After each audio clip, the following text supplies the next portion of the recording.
thanks to Rugby New Jersey for putting on this event and giving all these schools a chance to connect with your players. Also, want to welcome all the high school coaches and athletes out there.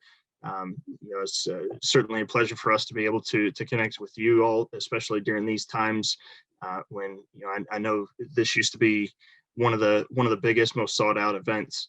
To be able to attend in person, and unfortunately, we're not able to meet up in person, but thankful for any opportunity we can have. So.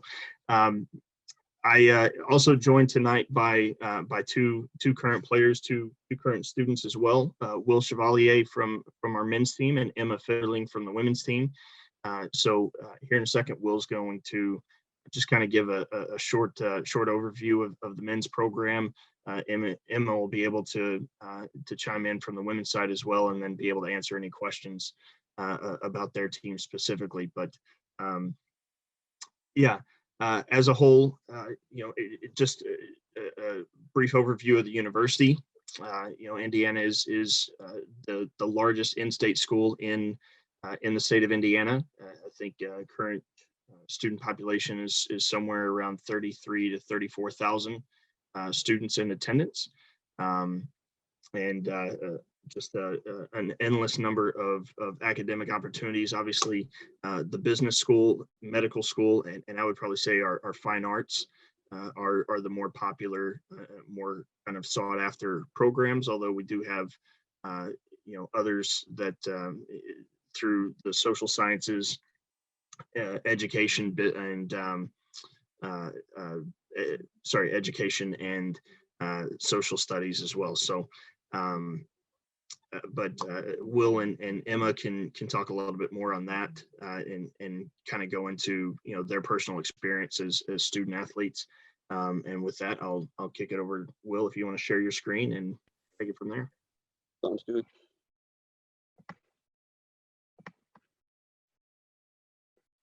All right. Is everybody able to see this?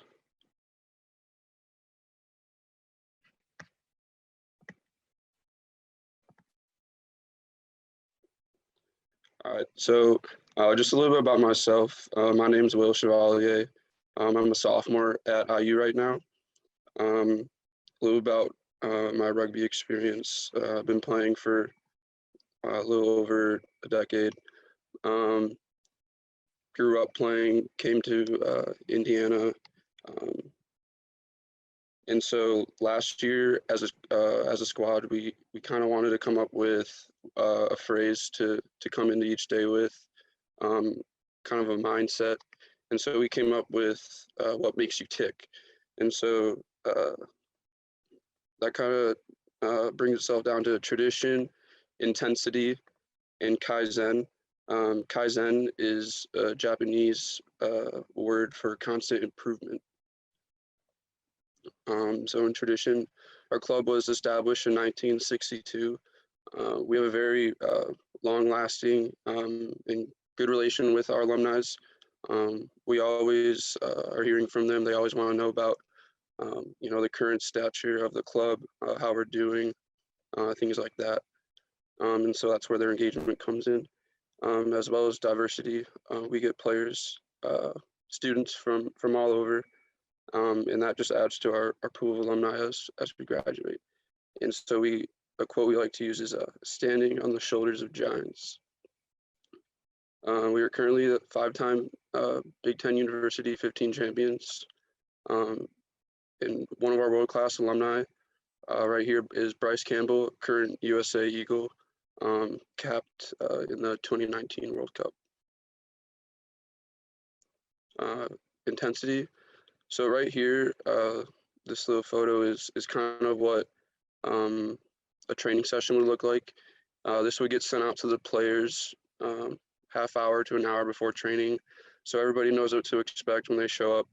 With the time rundown, how long we'll be on our feet, and it's a great way to know and be prepared in a mental aspect. So we have a strength and conditioning that we use. We try to find groups that work around student schedules. So we kind of we'll throw a survey out at the start of the year, find out which guys are available when, and then that's kind of your group, and you hold each other accountable, as well as leadership groups that we've formed. And so that encompasses leadership as a whole, as well as an attack, defense, set piece. So like the general areas of the game, each player is put into that specific group, whichever they feel either most comfortable with sharing with the rest of the team because they have experience with that, or something they want to challenge themselves in and learn more about the game. And so there's always a good mix of players in those groups that have a better understanding and can kind of pass their knowledge along to newer players. So the competition that we compete in, our fall season is 15s, so that will be like our Big Ten conference play. And then working into the spring season, if we qualify for the D1A playoffs, then we would play 15s until we would be done with D1A playoffs, and then we would work into sevens. Also in the winter, we play touch. We form players into teams and play round robin tournaments. And throughout the 8 to 12 weeks we're indoors, we kind of keep track and make sure that the competitive drive doesn't kind of fade away in between that fall and spring season. And so right here is just the last rankings that before kind of the virus took over, and we finished at number 16th in the country. So Kaizen, that was that Japanese word for constant improvement. So in terms of analysis, KPIs are key performance indicators. So that would be like a goal we would set either for a match or a season, such as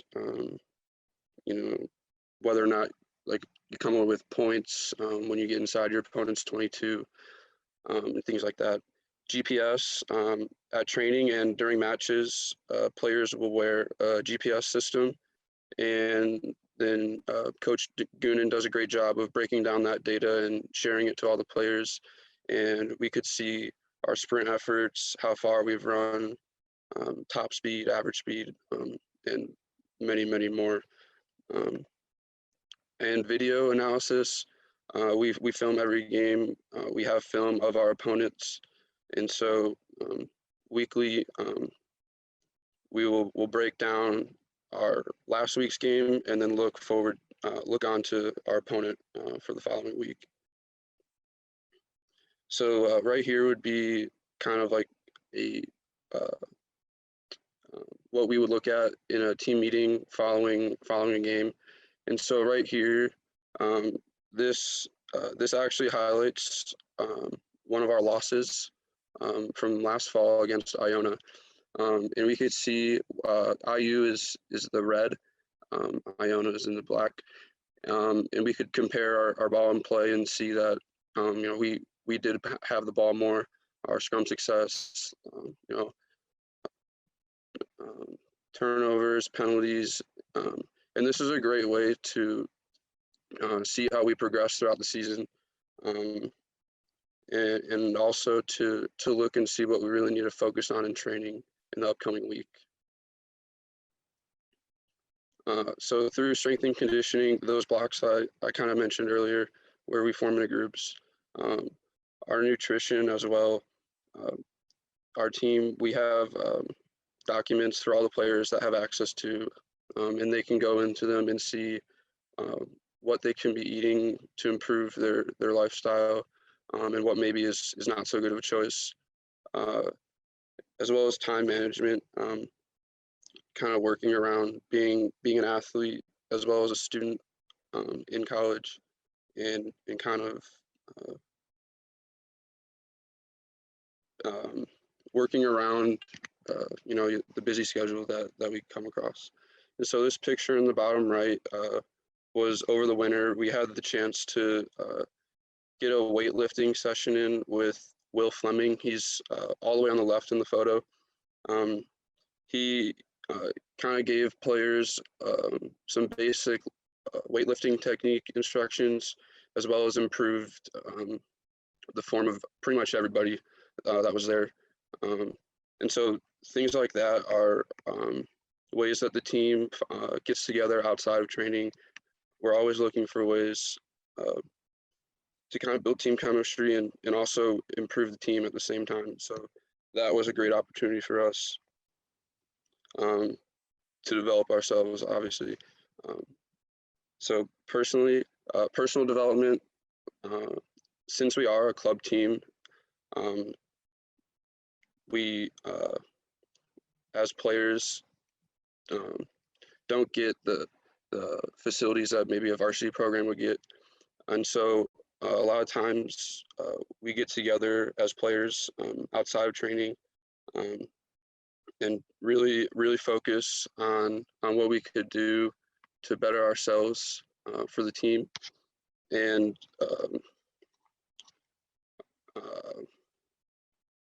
professionally, this club, I mean, rugby itself is a great way to learn life lessons, and you kind of understand what it takes, and being a part of this club for me personally has helped in many ways. So with that, if there are any questions, I'd be happy to answer them if there are any in the chat. Actually, Zach, if we can, before we take questions, Emma, if you want to just piggyback off of that and share anything else in addition for the IU women's program. Yeah, so for our program, we practice 3 times a week. And the last time we had a full season was in 2019 for 15s, and we placed 6th in the nation for that. So we're really looking into developing our program. And usually we just take anybody with as much experience as possible. I myself have been playing for 8 years, and I'm a senior, so this is my last year doing this. But if you guys have any questions about the program or anything like that, I'll be happy to answer that. Okay, yeah, thank you, Coach Goonan and Will and Emma. Let's take a look. Just the first question that I have for whoever wants to take it. You had a great example of kind of what a daily practice would look like in your PowerPoint. What does the schedule look like, throughout the season? What could someone expect, what if they were to to make the transition from the high school to the college game? How is the schedule going to look at IU throughout the year in terms of training and fitness in the off season, things like that? Right. So our weekly schedule is really we don't ask too much time from the players. We would have a team meeting on a Monday. Tuesday and Thursday would be our primary training sessions. Wednesday would be kind of a skills and touch session. And then Friday, if it's a far away game, we might travel and spend the night at a hotel. Or if it's a home game and we feel comfortable, we just give the players the day off and just, get your body right for the match on Saturday. And then Sunday is just a recovery day, kind of on your own. Everybody, walks away from the game with different bumps and bruises. So the players will kind of take care of themselves on a Sunday. And that's pretty much our fall and spring outdoor schedule. In the winter, when we're indoors, we would just practice twice a week, either Tuesday, Wednesday, or kind of whenever we can get the fields. And that would be at night, around like 9:30 or 10 o'clock. But yeah, when I was a senior in high school looking at rugby programs, it was kind of a shock that it wasn't as much time as I had thought it would be. And it kind of worked out well because it gives you time for academics as well. And Emma, is that similar on the women's side as well? Yeah, it's pretty similar. We practice 3 days a week, and then Fridays are usually our day to really like walk through plays and stuff like that to really prep for our games. And then Saturdays are usually game day as well, usually pinned up to the boys' game. We usually play before them. And then we hang out, watch the boys' game, and then we all go home and recover. And same day, Sunday, we don't meet at all. And then, Coach Goonan, it seems like you do focus a lot also on the with the KPIs and data and the metrics like that. Do you find that that's something that you see across the sport at the college level, or do you think that's something that's unique to Indiana to really to dive into those the analytics, if you will, of the game like that? No, great question. I think it's definitely something that's pretty common across most programs. I'm sure some of the other coaches that are going to be discussing and presenting their teams tonight will probably have similar approaches. There are certain things that for example, GPS is something that's a bit more rare across college programs, but a lot of that just comes not just from my background in strength conditioning, but also just from from experience. Players like Will, who are high school All-Americans and junior Olympians who are coming into the program. Those are the things that they're exposed to at those younger levels or earlier stages. And so for us, we understand and we appreciate and we're grateful for the opportunity to have things like GPS and formal video analysis available. So not just to provide more stuff to the players, but also to make their time more efficient, versus going back and having to watch an hour and a half of a rugby game to try and break things down. We can send information to players with a report with all those numbers, and then they can spend 15 minutes. Will mentioned we break them up into their student leaderships, and so Will might only spend 15 minutes watching video on his particular part of the game, whether it's attack, defense, set piece, transition, etc. And so now his time is used more efficiently. Which Sunday evening, Sunday afternoon, he can spend less time studying his rugby and get back to his his papers, his homework, his exam prep, whatever it is that he needs to. And again, just comes back to that time management. So.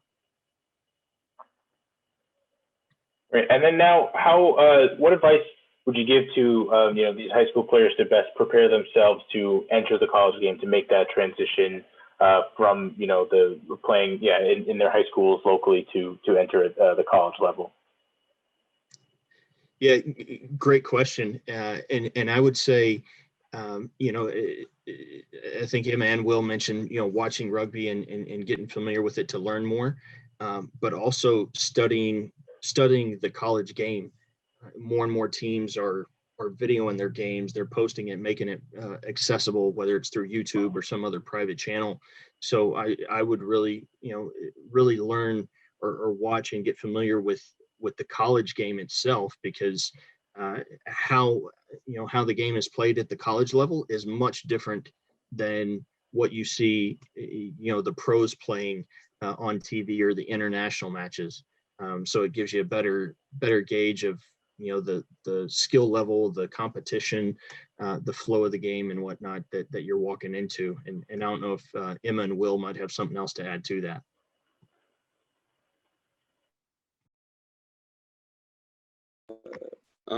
No, I mean, for me, when I was growing up, I was just always watching rugby, stopping it and rewinding it and kind of trying to understand why something just happened, or what happened, 2 phases before that try that set that up, something like that to pay attention to. But yeah, I mean, just watching as much as you can is always a great way to learn the game.